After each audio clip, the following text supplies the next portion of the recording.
সমাধানের দিকে, ওয়াত্তাকওয়া আল্লাহর ভীতির দিকে, খোদা ভীতির দিকে এক হয়ে তোমরা সবাই একজন আরেকজনকে ভালো কাজের ব্যাপারে সাহায্য করো। সাবধান সাবধান, ওয়ালা তাআওয়ানু আলাল ইসমি ওয়াল উদওয়ান, একসাথে মিলে একজন আরেকজনকে অন্যায়ের কাজে, পাপাচারের কাজে সাহায্য করো না। ওয়াত্তাকুল্লাহ, আমি আল্লাহকে ভয় করো। ইন্নাল্লাহা শাদীদুল ইকাব, নিশ্চয়ই আল্লাহ তাআলা কঠিন শাস্তিদাতা। তাহলে এই আয়াতের মধ্যে আল্লাহ তাআলা মুমিনদেরকে পরস্পর ঐক্যবদ্ধ হতে বললেন কিসের ব্যাপারে? ন্যায় এবং ইনসাফ এবং কল্যাণের জন্য। আর আলাদা যদি হইতে হয় তো আলাদা হইতে হবে অন্যায়ের কাছে।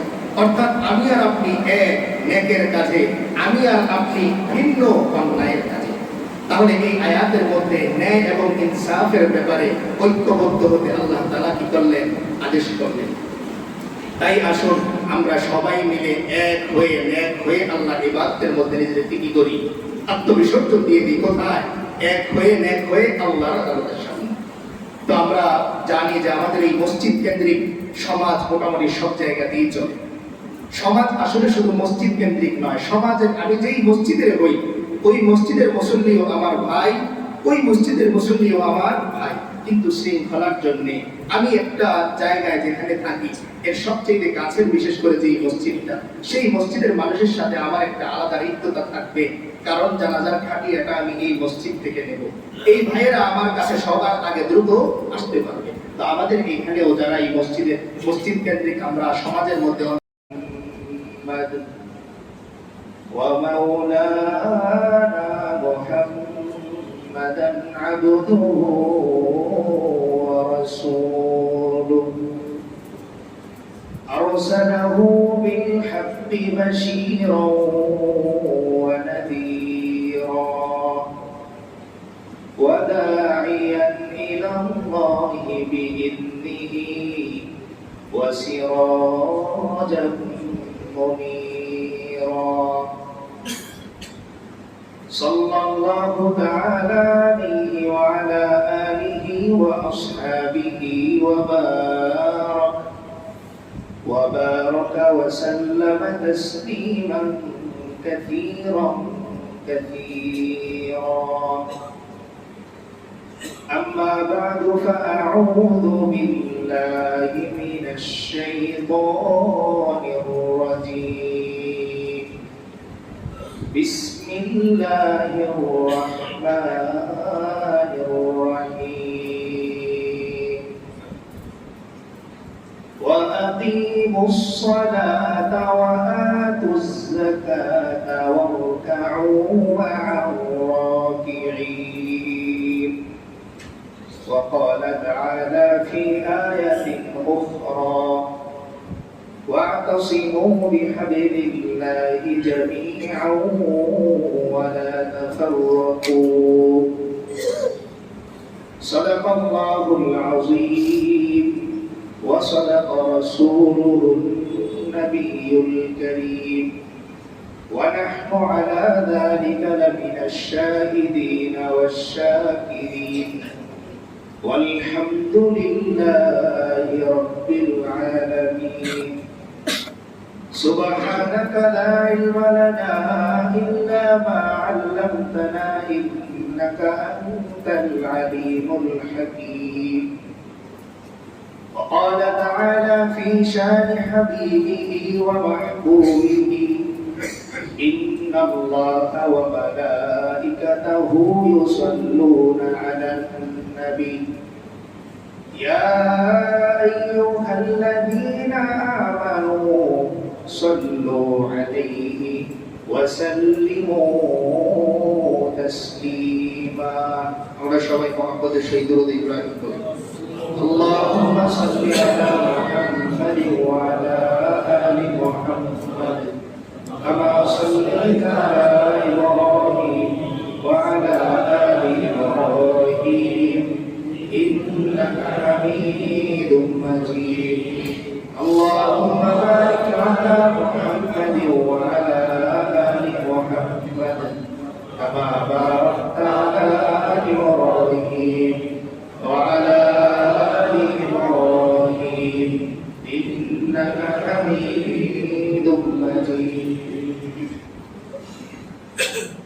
আলহামদুলিল্লাহ, মহান আল্লাহ তাআলার দরবারে লাখ কোটি শুকরিয়া যে মহান আল্লাহ রাব্বুল আলামিন ভালোবেসে মহব্বত করে নির্বাচন করে দুনিয়ার কর্মব্যস্ততা থেকে আমাদেরকে ফারেক করে সুস্থতার সহিত ঈমানের সহিত আজকের এই বরকতময় দিনে মসজিদে এসে বসবার, কিছু দিনই কোরআন গ্রহণ করার সুযোগ দান করেছেন। সেজন্য আমরা সবাই সেই মহান মালিকের দরবারে শুকরিয়া আদায় করি। আলহামদুলিল্লাহ। আল্লাহ তাআলা কোরআনে কারীমের মধ্যে যত জায়গায় মুমিনদেরকে উদ্দেশ্য করে ডাক দিয়েছেন, প্রায় জায়গাতেই তিনি একতাবদ্ধ জামাত করে আল্লাহ তাআলা ডাক দিয়েছেন। অর্থাৎ মুমিনদেরকে আল্লাহ তাআলার মানসা হচ্ছে, চাওয়া হচ্ছে যে তারা এক হয়ে থাকবে। তারা কিভাবে থাকবে?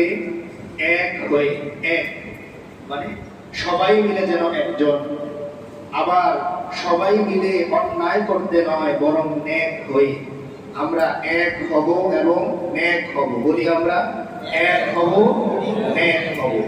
তো আল্লাহ তাআলার মানসাই হচ্ছে, চাওয়াই হচ্ছে মুমিনরা সব সময় এক হয়ে থাকবে, নেক হয়ে থাকবে।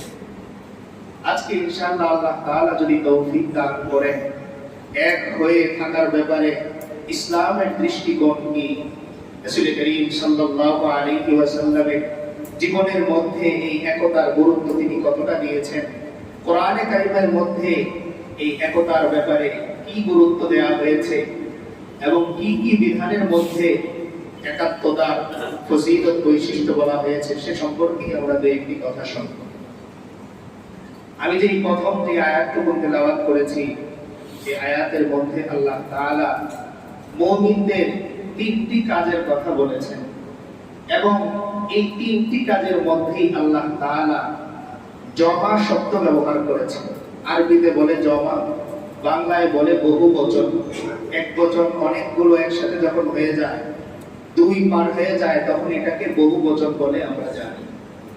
তো আমি যে আয়াতটুকু তেলাওয়াত করলাম, এই আয়াতের শব্দগুলোর দিকে যদি আমরা লক্ষ্য করি তো দেখব তিনটা বিধানের তিনটা শব্দের মধ্যেই আল্লাহ তাআলা জমা অর্থাৎ বহু বচন শব্দ ব্যবহার করেছেন, যার হিকমত মুফাসসিরিনে কেরাম বলেন যে মুমিনরা আমলও করবে আবার আমল করবে এক হয়ে। অর্থাৎ কাতারে যেরকম সবাই ভেদাভেদ বলে দাঁড়ায়, কাতারে যেরকম কে ধনী কে গরিব, কে কোন পেশার মানুষ এদিকে লক্ষ্য করে না, বরং কাঁধে কাঁধ মিলিয়ে মুমিনরা দাঁড়িয়ে যায়। নামাজের বাহিরেও নামাজ থেকে দাঁড়িয়ে এই শিক্ষা সে নেবে যে মসজিদ থেকে বের হওয়ার পরেও একসাথে কাঁধে কাঁধ মিলিয়ে তারা সমাজে চলবে। তো আল্লাহ তাআলা বলেন ওয়াকিমুস সালাতা ওয়া আতুজ যাকাতা ওয়ারকাউ মা'আর রাকিঈন। আল্লাহ তাআলা এই আয়াতের মধ্যে মুমিনদেরকে উদ্দেশ্য করে বলেন ওয়াকিমুস সালাহ, ও মুমিন বান্দারা তোমরা সবাই মিলে নামাজ পড়ো। তাহলে এই প্রথম শব্দের মধ্যেই আল্লাহ তাআলা একসাথে মিলে নামাজ পড়ার কথা বলতেছেন।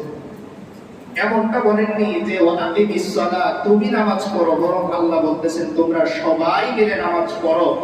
কারণ